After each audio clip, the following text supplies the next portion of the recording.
So we'll start anytime. Okay. Welcome to the Holistic Kid Show. My name is Zane. My name is And Abdullah. my name is Imad. We are on summer break. Yay! Yes, finally, we can stay up all night and party. That's a good idea, Imad. We need our sleep. And you are talking to the sleep lady, so Yes. Yeah. So why do we need sleep? There's too much to do. Sleep is such a waste of time. I know it does feel like that. I can relate to it because I'm a night Why owl. do we need sleep?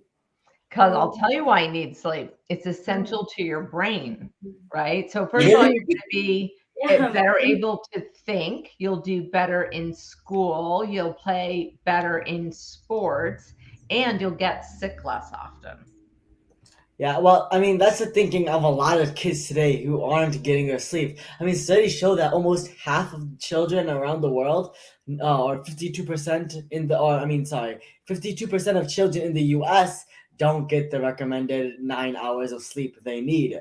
I mean, even researchers at Harvard Medical School found participants in a new study who maintained a regular and healthy sleep schedule had a 40% lower risk of an early death than those who didn't. So really, how can we get that much sleep and stay asleep so it helps us the most? Because some people get like, like 5 minutes of sleep and they wake up and like, I got some sleep at least.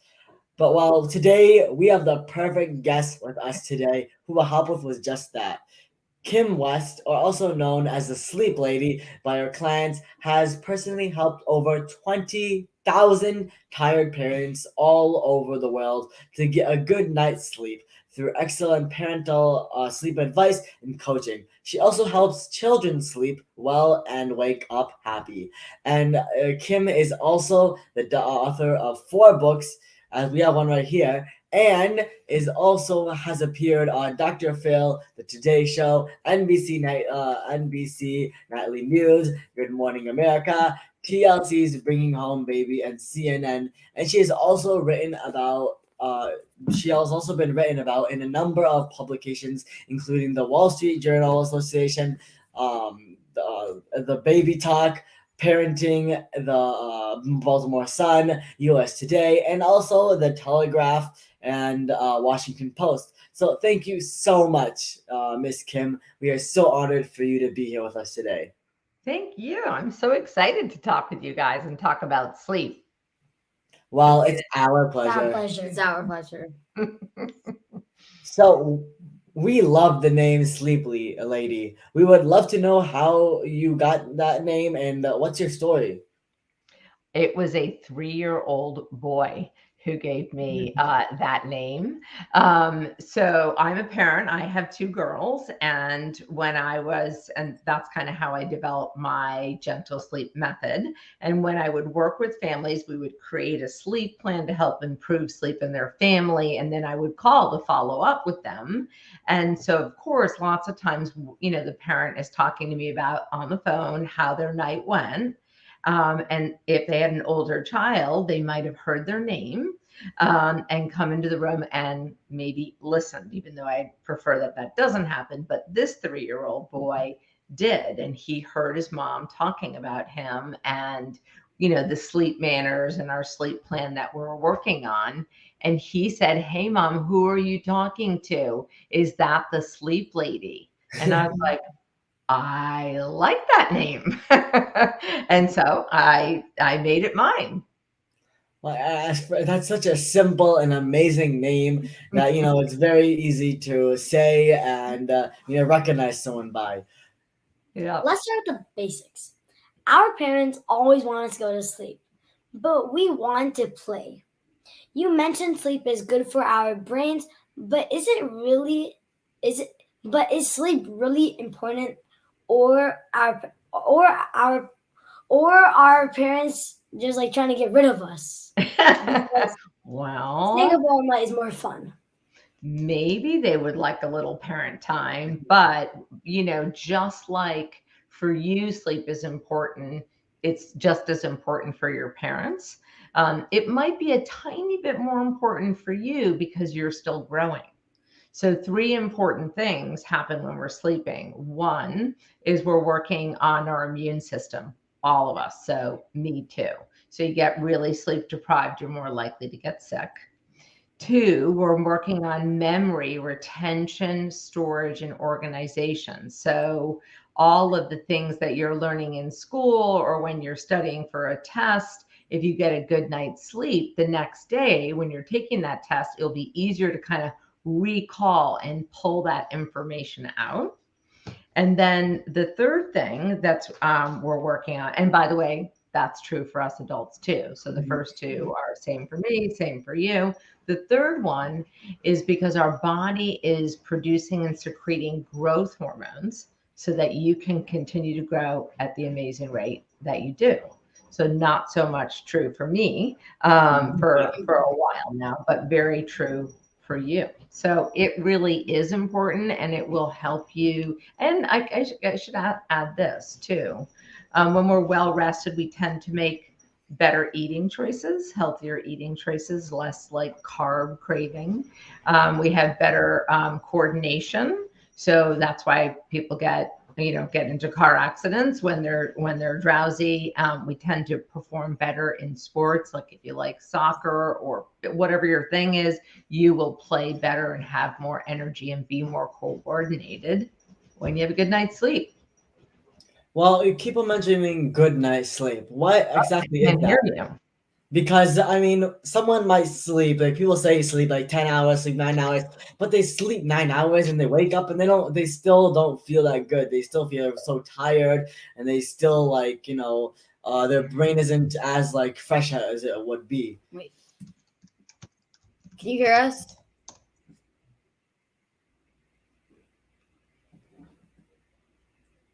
Can you hear us? You can hear me.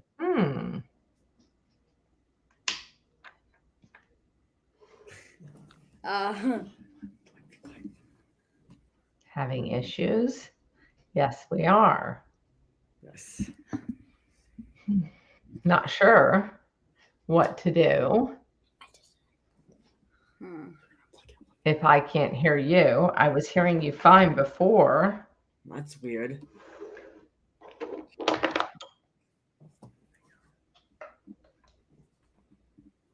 Hello?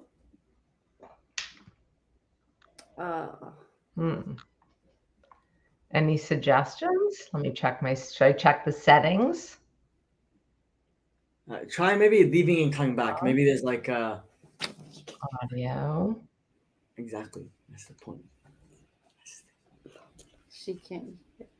Are you sure you can? Can you say something now? We can hear you. Real tech. Let me try this. Oh, I can hear you. Oh, yes. Good. That's good. So I feel like somebody didn't like what I was saying. At least now it's fixed now. Okay, good. So I was trying to say is that a lot of people, they go to sleep that 10 hours, but they don't wake up as fresh as like people say they should wake up in their brain, and they're still tired, and they're still like their brain isn't completely functioning as it should be. So what do you mean by good night's sleep then? How would you make that a good night's sleep?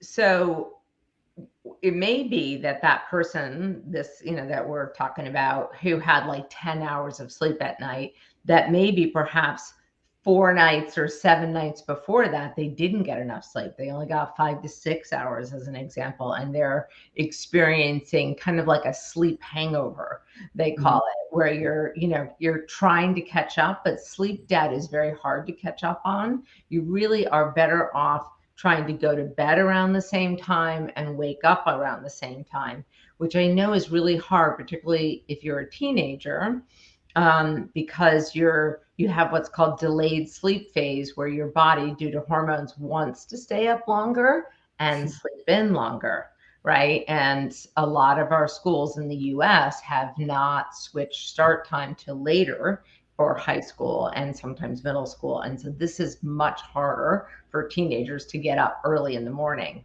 So that's where I sort of recommend breaking the rule and allowing you to sleep in a little bit on the weekend. But be careful, because if like Saturday night you stay up really late and sleep really long on Sunday, then you're going to have a harder time going to bed earlier on Sunday and then getting up really early on Monday for school. So you kind of have to like make a balance. Also, is there a difference between sleeping at night? So say you sleep 9 hours at night, and then maybe by a different day, you don't sleep at night, but you sleep 9 hours in the morning. Is there a difference between sleeping at night or sleeping in the morning? There is actually. So we have this internal clock called our circadian rhythm. Everybody has it, no matter where you are in the world. And it tells us when to be asleep and when to be awake. And it doesn't like it when we operate off mode. So if I were to take a nap from 6 to 8 p.m. at night, which is when our brain is wired to be awake. This is why they even call it with TV prime time television, because we're supposed to be awake.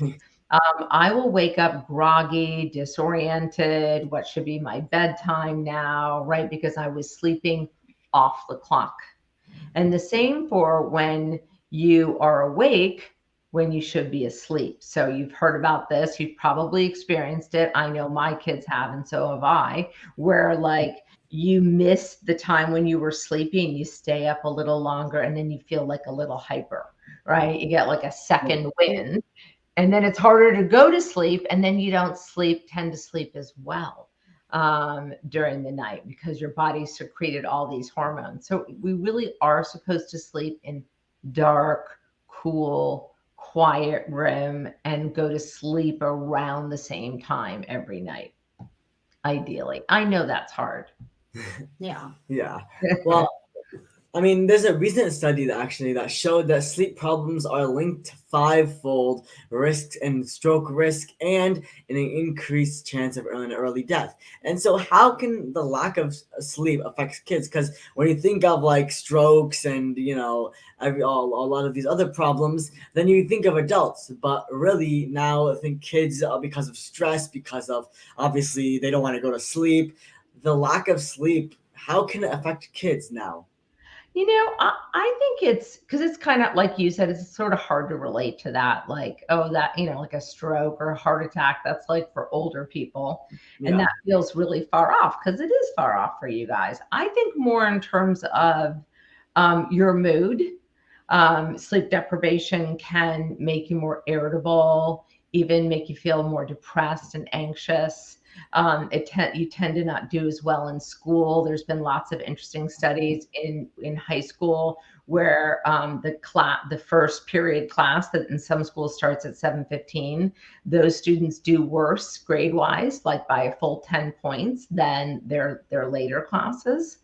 I think that, and then sports performance. So if there's anything that even if it's I play chess, competitive chess, your brain is going to have a harder time remembering, because remember that whole thing with the memory and the strategy and the movements when you're sleep deprived. So I think it's more important for you to think about like right now, how does me, not making sleep a priority affect my life right now, my school, my mood, and my sports?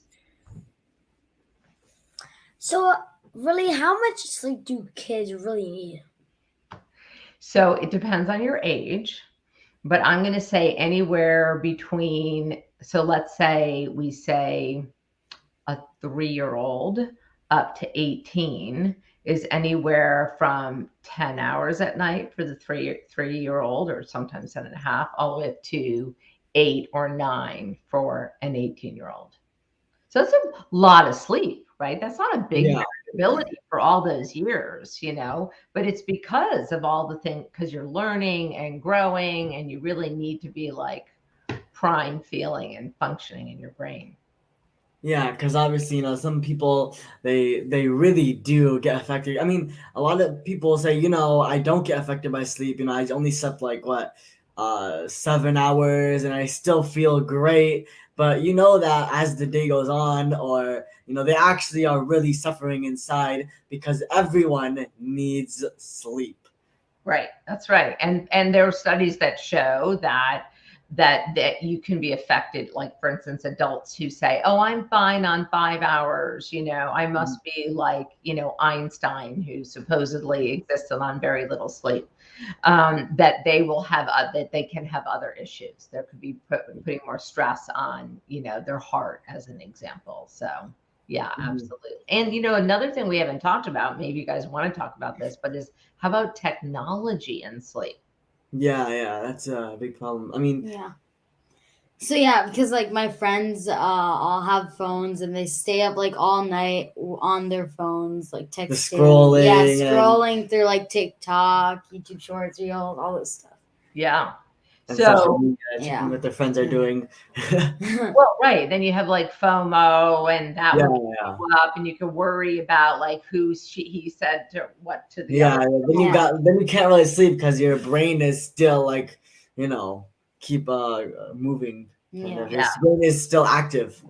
Yeah. I mean, this is going to be a hard one. Okay. Mhm. But I will tell you that I practice this, and so do my kids. I think that they may be doing a little scrolling, but they're in their 20s now, before they go to bed. But a lot of that, both of them will play more kind of meditative music to help them go to sleep and stop the scrolling. But the thing is the screen time, whether it's your iPad or your phone, has light that's emitted from it. And the blue light that hits your eye tells the brain not to secrete melatonin, which is the drowsy making hormone. So indeed, you're not feeling tired because your phone is telling your body, oh, it's not time to go to sleep, stay awake. Don't secrete that drowsy making hormone. So you're kind of setting yourself up for having that problem with sleep. So I'm a really big proponent of, first of all, I always have meals with no phone, so that we can all talk and engage with each other and talk about our days. And then, and I do this too, my phone is not by my bed. It's just too tempting. Right. And especially, like one more peek, just see, yeah, or one more short, or it turns into like another hour. Yeah. And you could, and I know this is hard, put a timer on how long you are going to say you're going to scroll on Instagram. I always tell my daughters, like, I feel like it's a dark hole, right? Yeah. You get on Instagram and like an hour and a half later, you're like, I've gotten nothing done. You could have been sleeping, Right. You could be doing a lot of stuff that are actually productive, but instead you're just scrolling. Yeah. And So, also, a lot of times we're feeling stressed out about what we're seeing when we're scrolling. Yeah, If it's not news, it's like, oh, that person's life looks so perfect. Why isn't my life perfect like theirs? And all the other stuff we do to torture ourselves. I mean, that's why probably ever since, the phones got into kids' hands, now in the mental health in kids has really like skyrocketed. And a lot of researchers and and scientists have found out that, it's probably linked to the use of social media. I would believe it. I would believe it. I think it's just too hard to not compare yourself or feel like everybody's got a better life than you do, or worry about it, or let's say you had like a breakup with a or a boyfriend or a girlfriend, and then you see what they're doing. It's hard to just go to sleep. Yeah, that's why we like to stay off of social media, because we know the negative benefits it has on kids' brains. All right, good for you guys. I like, because it's really addictive. Yes. Do you think you can have too much sleep? He's gonna, just so I mean, yes. I guess one could have. I mean, I would always say if somebody's sleeping way more than the average, I would want to look into why. Is there a health concern? Is there depression? As an example, as to why are, is there even like anemia or narcolepsy, or there's, I'd want to know why that is. you can also have poor quality sleep, let's say from sleep apnea, that makes you chronically tired. And then you say, oh, I'm getting 10 hours of sleep, but it's really like the quality of 3 hours sleep. Yeah. So I mean, when I was like Zan's age or Imad's age, it used to take me at least 45 to an hour minute to go to sleep. Right. So what happens? Like a lot of kids, I think, also go through the same thing where it takes them such a long time to go to sleep. They're just in their bed, just staring at the ceiling, waiting to go to sleep. So what can kids do if they can't fall asleep? Yeah. So sometimes that can be if you've been staying up really late and then you've decided, oh, I'm going to start going to bed earlier, and you haven't given yourself enough of a wind down. I mean, for all of us, we're supposed to give ourselves like at least an hour, sometimes two. So maybe if it's like 2 hours, I turn off my computer. And then, for the next hour, I'm doing sort of mindless stuff, in my room, whether it's organizing something. What you don't want to do is like be studying chemistry and then for closing the book and then trying to go to sleep. Right. Yeah. Your brain doesn't have enough time. And you need something. And so, I'm a big proponent of meditating, even if it's just to put on some soothing music, like I was saying, even my daughters do. And imagine yourself like I love the beach, walking along the beach, having some positive thoughts. Taking negative thoughts, I love doing this kind of thing, and imagine putting it in a balloon and it, floating away, and then replacing it with something positive. Some people like to do some yoga stretches before going to sleep. You have to find what tends to work for you. Just to clear your mind. Yes, shut it down, right? Make it be quiet. Yeah, because a lot of people, like, I think probably one of the biggest problems was because we are like dreaming about what might happen into next day, right? We're thinking too much of like, okay, tomorrow I have to wake up, I have to do homework, or I have to get to school early, or I have to make the lunches. And because of that, your brain is still like, all of these thoughts are going through it. And that's why I think, it's so important just live in the present and just go to sleep and worry about that once you wake up. Yeah. I mean, you could, if you tend to think about the 700 things you have to do tomorrow, which I can relate to, is put a pad of paper by your bed. Because remember, we're going to try not to have our phone by our bed. Yeah. And write it down.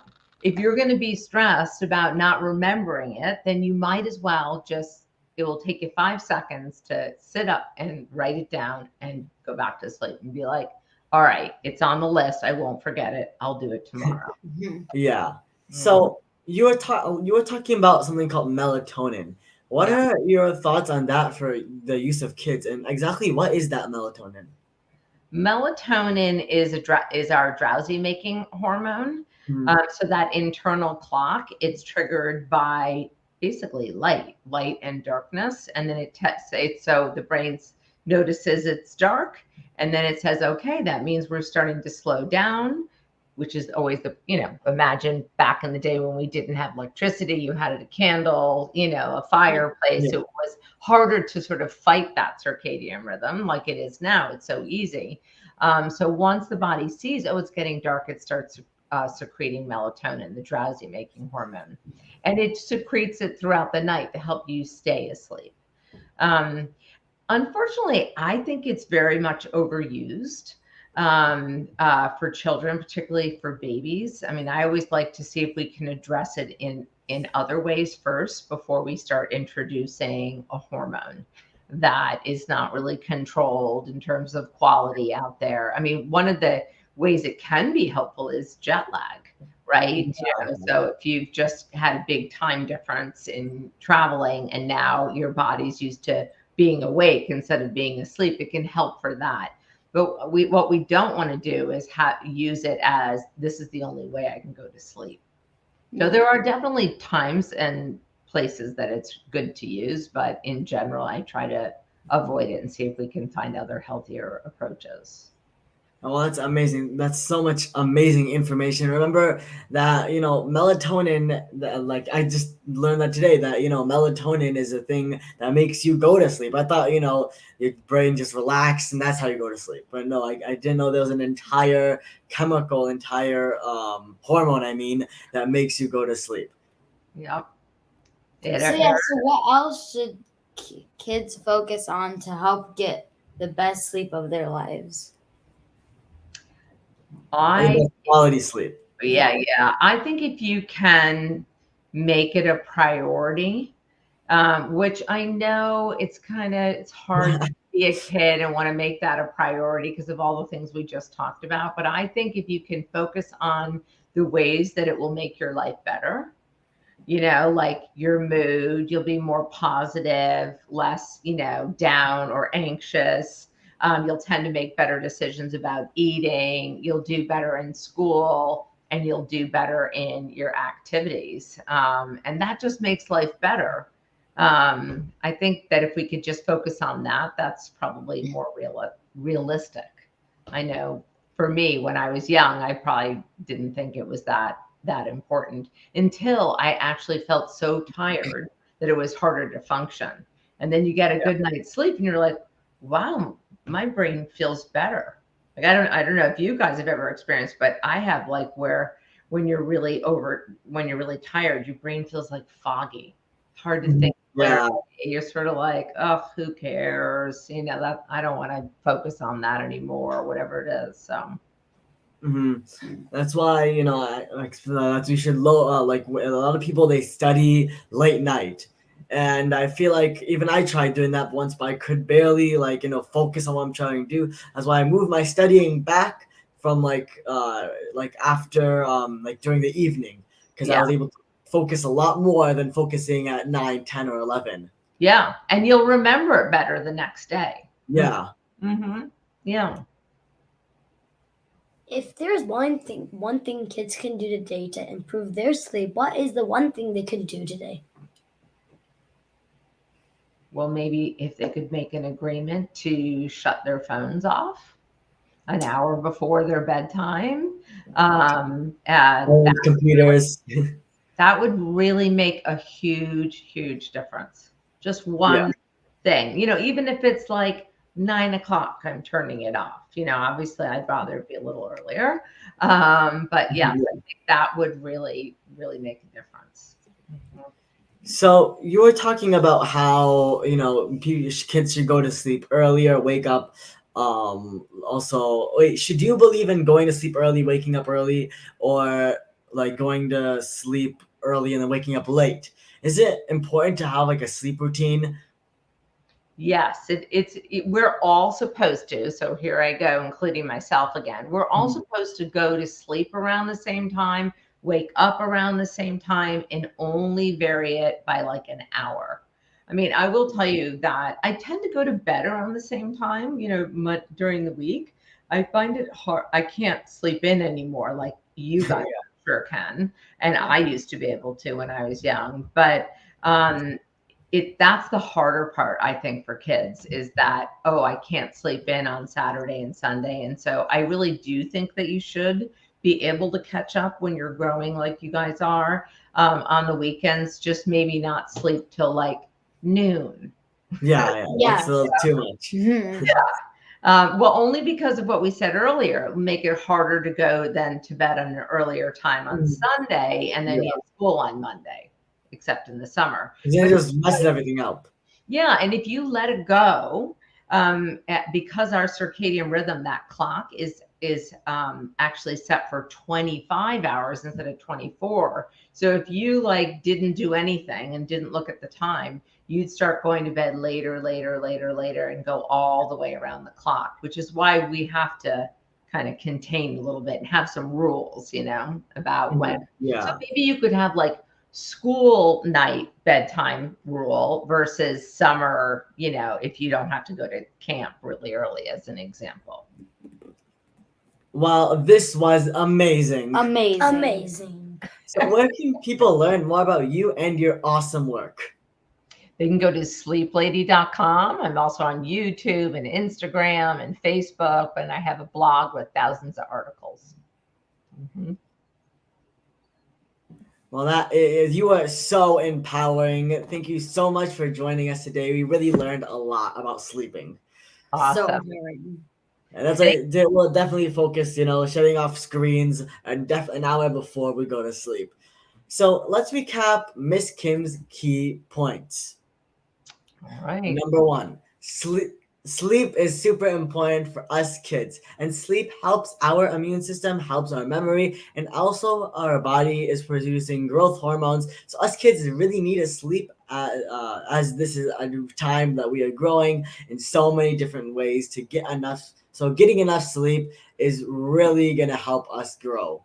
When we sleep better, we have less food cravings, we have more energy, we play better, and we can do better throughout the day. When we don't get enough sleep, that can really be bad for our health and development, as bad sleep and poor sleep can really negatively affect our health mood and how we do in school and also sports.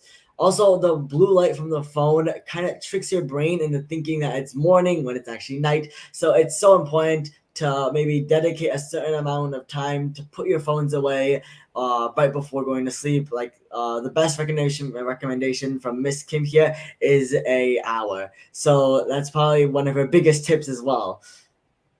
Also, she said meditating was amazing because it really helps soothe your brain. Also, soothing music can also help us kids fall asleep. And so pretend like your thoughts are in a balloon and just let them go. Also, it is important for us kids to sleep and wake up around the same time because we also love to take an Epsom salt bath before we sleep and take showers because it's so amazing. Relaxing. Wow, Miss West, that was amazing. We are so thankful for your wisdom and time today. So thank you everyone for tuning in. Until next time, I'm Zansari. I'm Abdullah. And I'm Imad. Follow my family and I on social media, Holistic Mom D, and look out for Mom's book. She has written a lot of them. Kids need to learn from other kids. Please download our podcast on iTunes and leave a review so other kids and families can benefit. We need to work together to create a healthy future for all of us and the planet. Join us next week for another episode of the Holistic Kid Show, where kids are empowering kids. Thank you, everyone. everyone.